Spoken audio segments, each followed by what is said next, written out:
for that. After the launch of this mission, we have a busy June. We have EVAs scheduled on June 16th and June 20th to support the deployment of the 2 new solar arrays. And towards the end of the month, we'll have the Northrop Grumman 15 mission, unberth and depart space station. They will have been on board about 125 days. We also have a progress launch and docking scheduled for late June. Looking forward to this mission, we've done a number of reviews to make sure the team's ready to go. As stated earlier, we're planning to bring up and deliver approximately 4,300 pounds of pressurized cargo to the International Space Station. Pressurized cargo that supports the Science and Utilization Program, the Technology Development Program, as well as the commercial low Earth orbit activities that we do on board the International Space Station. In the trunk, we have 3,000 pounds, our 2 new solar arrays. And as said earlier, we're going to replace 6 of the 8 solar arrays on board the International Space Station, again with the EVAs on June 16th and June 20th. Shane and Thomas will be performing those EVAs, so we're excited to get those out there. These new solar arrays will put us at a power generation equal to when we first flew arrays on board the International Space Station. So we're excited. These new arrays are, it's a rollout technology, so they come up in rolled up, think of like a Tootsie Roll, and they expand and then deploy. They expand to about 60 feet in length. And again, we're looking forward to have these, and they'll be set up right next to the current arrays. So the current arrays stay on board, and these new arrays will be offset about 10 degrees from the older arrays. Looking forward for this mission specifically, we have a launch time of 1:29 p.m. Eastern Time on Thursday. That sets us up for a docking early Saturday morning, about 5 a.m. Eastern Time. And that'll put us on the Node 2 Zenith port, so the port on the docking port that's on top of Space Station. And then this mission will return in early July with approximately 4,200 pounds of pressurized cargo. Let's see, looking forward in July, another busy month in July. And so in addition to this month, the Russians are launching a new module called the Multipurpose Laboratory Module, or MLM, to the International Space Station. That's scheduled to launch on July 15th with the docking on July 23rd. We'll also have a port relocation where we put the crew members in the Crew 2 Dragon, and we'll move the vehicle from the Node 2 forward port to the Node 2 Zenith port. And what that does is that opens up the forward port for the Boeing unmanned test mission scheduled for July 30th. So we're excited for that mission as well. Fast forward into August, you have a Northrop Grumman 16 mission, another SpaceX mission. So again, we continue to be extremely busy on board the International Space Station. You know, NASA's partnership with the commercial industry is changing the way we look at low Earth orbit. Because of what we've done with industry, we've been able to bring more people to the International Space Station. We've been able to bring more science to the International Space Station. And what we've done is we've been able to develop a low Earth orbit commercialization market. Now, we still have work to go, but it's been tremendous to have SpaceX on board with us, as well as all the industry helping us across the globe to what we can do to develop low Earth orbit commercialization. So with that, in closing, just a huge thanks to everyone who had prepared this mission. Everybody's ready to go. A huge thanks to our SpaceX colleagues and everyone across the globe. Just outstanding. We're going to deliver more science. We're going to deliver more technology development hardware that we'll use for the lunar program. We're going to help, like I said, continue low Earth orbit commercialization. And cool thing, we're bringing 2 new solar arrays to the International Space Station. So with that, back to you, Megan. Joel, thank you so much. All right, Jennifer. Hi, good afternoon. It's my pleasure to share the science flying aboard our SpaceX launch tomorrow. Tomorrow, it was mentioned, we're going to be launching around 7,300 pounds of cargo. 2,000 of that is going to be science in the pressurized capsule. That includes our samples, our experiments, as well as support hardware. When this Dragon returns, it's going to bring home 4,200 pounds of cargo, with the majority of that also being science. It will bring home samples from a wide variety of research, human research, physical sciences, tech demo, education, as well as biology. To date, we have done roughly 3,000 experiments on Space Station and served over 4,000 researchers. We produced over 2,000 publications and served greater than 100 countries globally. This particular flight is going to bring up 37 investigations, and that is going to be part of the complement of the hundreds that we do every year on ISS. Before we get into the specifics for this flight, we have a short video we'd like to show to highlight some of those projects.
So I'd like to share a little more information about some of the experiments that you saw in the video, as well as other investigations flying on SpaceX 22.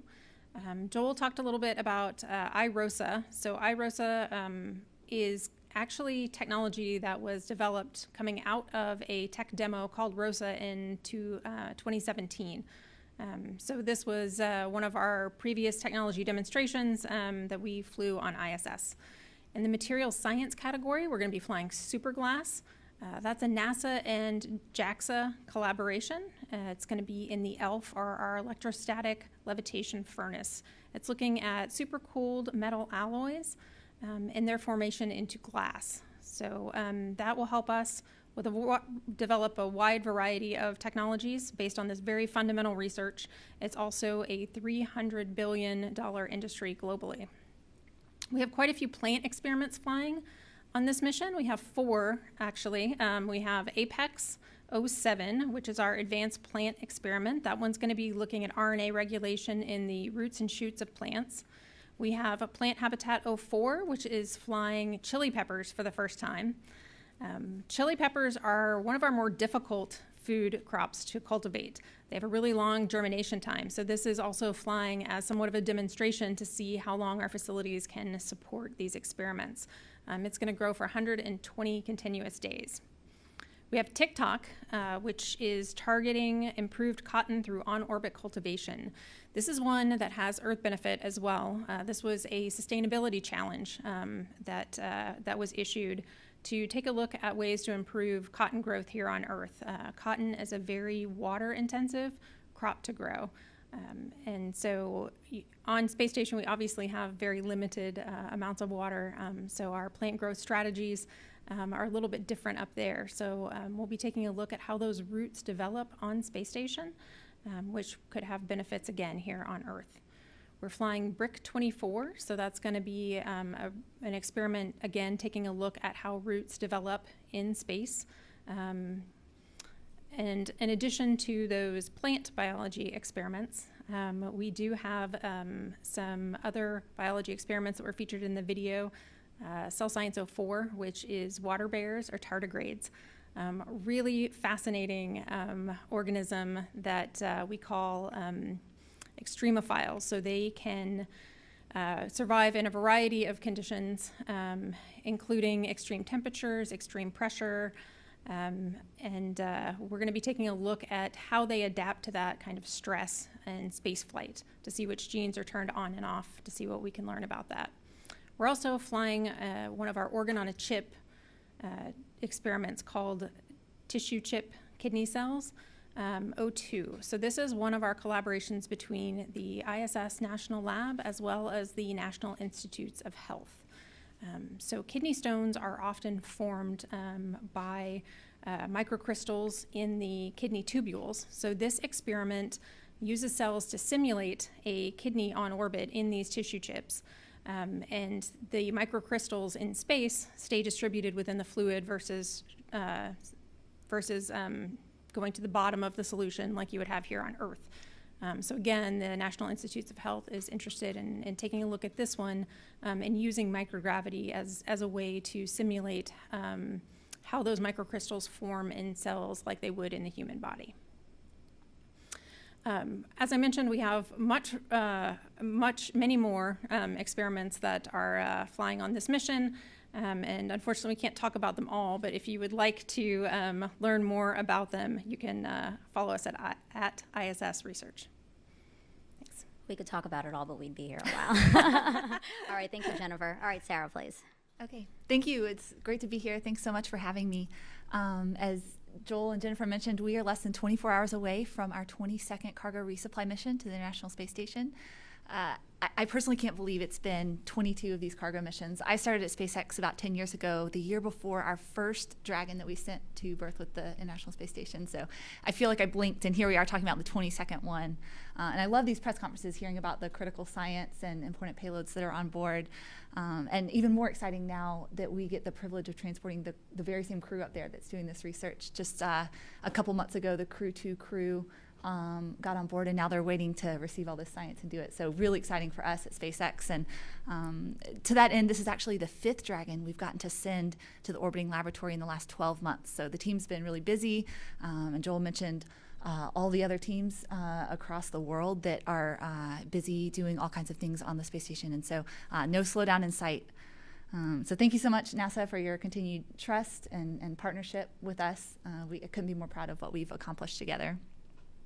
Next slide. So tomorrow's launch opportunity, I think these times are already mentioned. We have an opportunity tomorrow, instantaneous launch window at 1:29 p.m. Eastern Time. If we have to delay for weather or any other reason, we have a backup opportunity at 1:03 p.m. Eastern Time the following day. The countdown and liftoff will look very similar to past missions, especially the most recent cargo mission, Cirrus-21, that we launched off of Launch Complex 39A at the end of last year. Really, the only notable difference for us is we're actually flying a new booster this mission. So this is the 17th mission that SpaceX has launched just in this front half of 2021 so far this year, and the first one that's on a new booster, introducing a new booster to the fleet. So the first time that we flew a booster for a second mission, was March of 2017. And that was huge. That was huge for us. But here we are just a few years later, and flying a booster for a second, third, even 10th time. Last month we flew a 10th flight booster. Isn't the exception anymore, it's the baseline. And so we're actually surprised when we get to a mission like today's where we're flying a new booster. I think that's really neat. And I'd be remiss if I didn't mention what an enabler NASA has been in our efforts to pursue reuse. So after that first time that we flew a booster, a reflight booster, so a second flight booster, 9 months later, NASA had certified us to fly multiple missions on boosters for CRS missions, and we flew CRS-14 on a reused booster. So again, thank you so much to NASA for really partnering closely with us and helping us try these exciting new endeavors. I think the next slide I have for you is the timeline. This should look really familiar to everyone. We have a couple minutes of first stage flight, after which the 9 main engines cut off and first and second stages separate. First stage returns to Earth to be refurbished and used again for another mission, and second stage continues on to orbit with Dragon. It takes Dragon to its injection orbit, I think about 8.5 minutes into flight is when we've reached orbit, and second stage engine cuts off, that vacuum engine there. Second stage separates a few minutes later, and Dragon goes onward to space station. So we'll have an early morning docking about 5:13 a.m. on Saturday morning, Eastern Time. And then lastly, I wanted to show you an amazing video. If you could cue that up. This is actually footage from Cirrus-21. So the last cargo mission that went to space station, this is what the ISS looks like from Dragon's eyes as it performs a series of maneuvers to gradually catch up, rendezvous, and eventually dock with the International Space Station. This is obviously sped up, but this is all happening while ISS and Dragon are both zooming around the Earth at over 17,000 miles an hour. So truly dynamic operation. And I also wanted to point out that that's another Dragon there you see in the bottom center. That is Crew 1.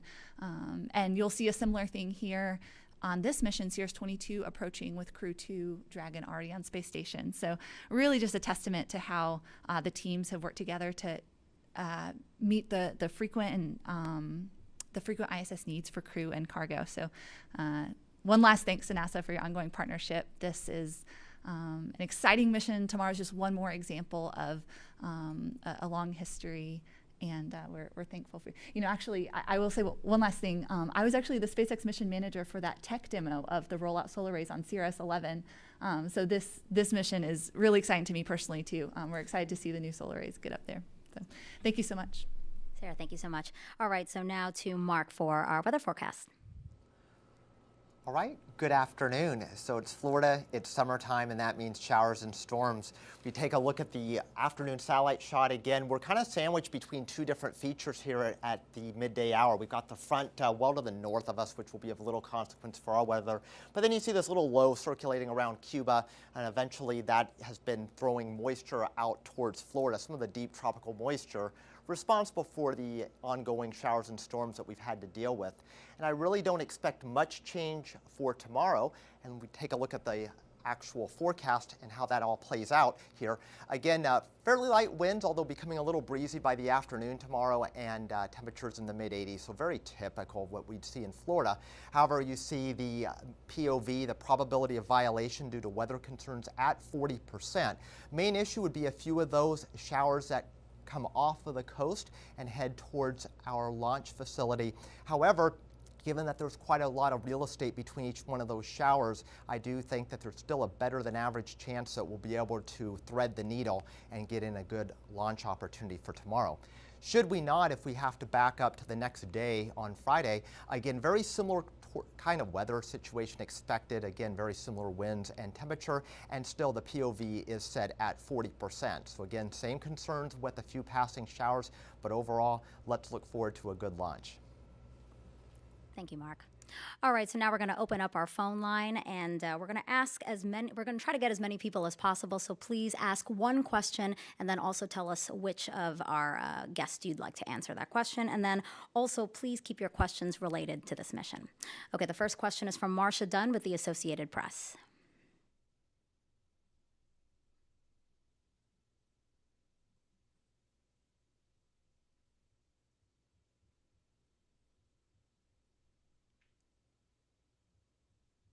Okay, we might have lost Marcia there. Let's go to Stephen Clark with Spaceflight Now.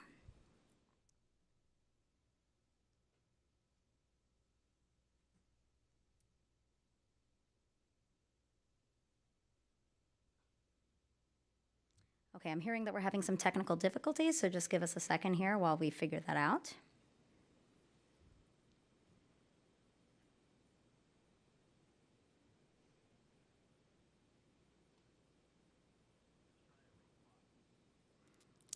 Let's take a question from Irene Klotz.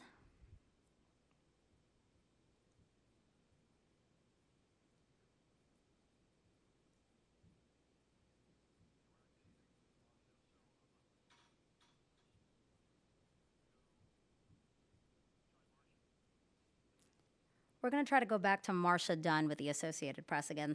Sorry, as we're trying to figure out the audio issues here.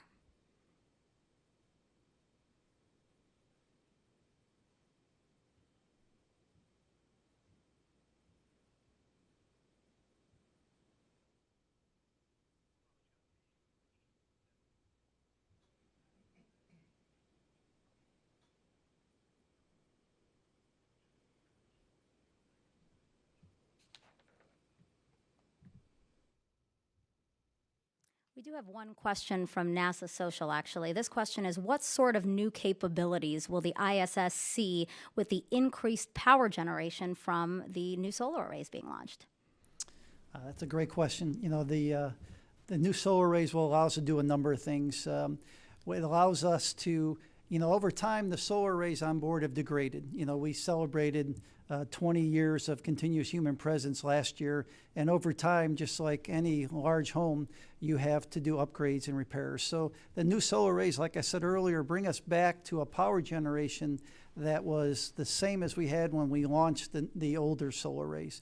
So it allows us to continue the science and research programs we have on board. We're also working with a company called Axiom Space to add a module to the International Space Station. And this allows us an opportunity to have enough power for that additional module. And again, the other international partners. So every international partner is continuing to maximize the use of the International Space Station. And these new arrays just give us that capability such that we can support all those activities. And we now have a second question. This is for Sarah. There was no static fire done before this launch, which is a first for a new booster. Is that something that NASA had to sign off on, or is it up to SpaceX? Yeah, thank you for your question. So you all know that SpaceX was founded on the philosophy to test early and test often and test like you fly. So we do that, and all these engines have been tested at the engine level, of full static fire at the engine level, and then we integrate these engines onto the stage, the first stage, and it's static fired again at the integrated stage level to do that system level test. That was done just a month or two at our McGregor test facility. So SpaceX and NASA worked together to determine that an additional static fire at the pad wasn't necessary this mission, but this is something we've bypassed static fire at the pad over a dozen times recently, so not a first, perhaps the first CRS mission that we're doing this, but we certainly make sure that we do all the necessary tests to make sure that the vehicle is ready for its journey. And we have another question from social, actually, a lot of social interest in this launch. What will be the next mission for this new first stage booster? It's actually staying in the family for a little while. So right now it's allocated to the Crew 3 mission, the next Crew mission coming up in the fall. That's exciting. Yeah. All right, another one from social. This one's for Joel. How much time will Node 2 forward be available for OFT2 and its schedule for OFT2 dependent on all Russian MLM?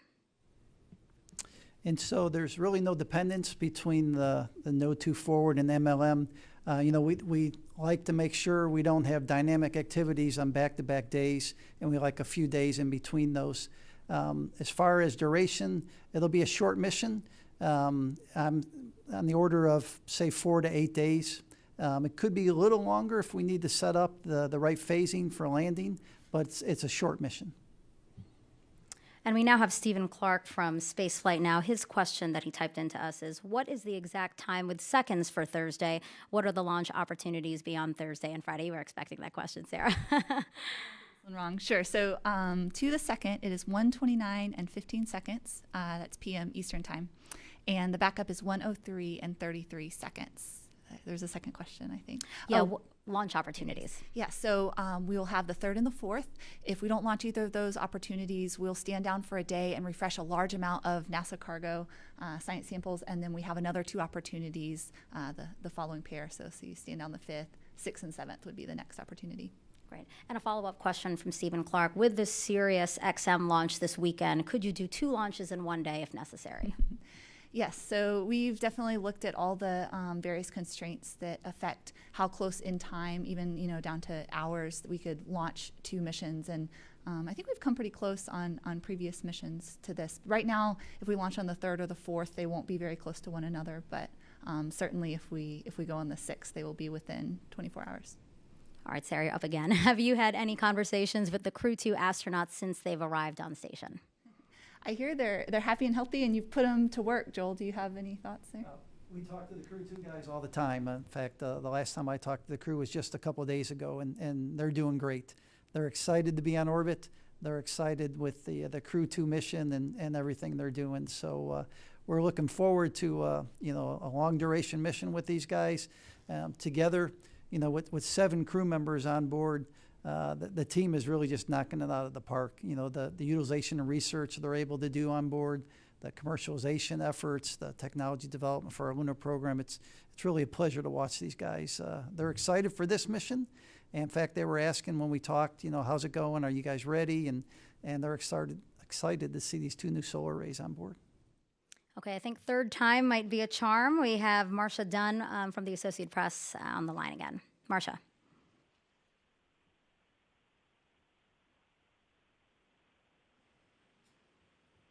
I jinxed it, didn't I? By saying that. I know. My bad, guys. I do have one other question for Jennifer. You know, you mentioned all these different science experiments. What would you say is something you're most looking forward to? Oh gosh, that's a tough That's a hard question. one? Sorry. That's okay. I'm really looking forward to the suite of plant experiments that we have going up on this flight. As I mentioned, we have 4 different ones, all on this one mission, which is a pretty high number for us to have at the same time. And so I think it's really interesting. We're going to have such a variety of plant species on board, all looking at different aspects. I look forward to seeing the data that comes out of that and some of the results. Thank you. You answered that well.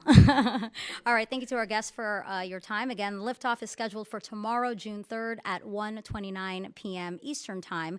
Launch coverage will begin 30 minutes prior at about 1 p.m. Eastern Time, and then we'll end about 20 minutes after that, but we will pick back coverage up again on Saturday, June 5th at 3:30 a.m. for docking to the space station around 5 a.m. So to everyone watching, thank you so much for joining us, and we look forward to seeing you tomorrow.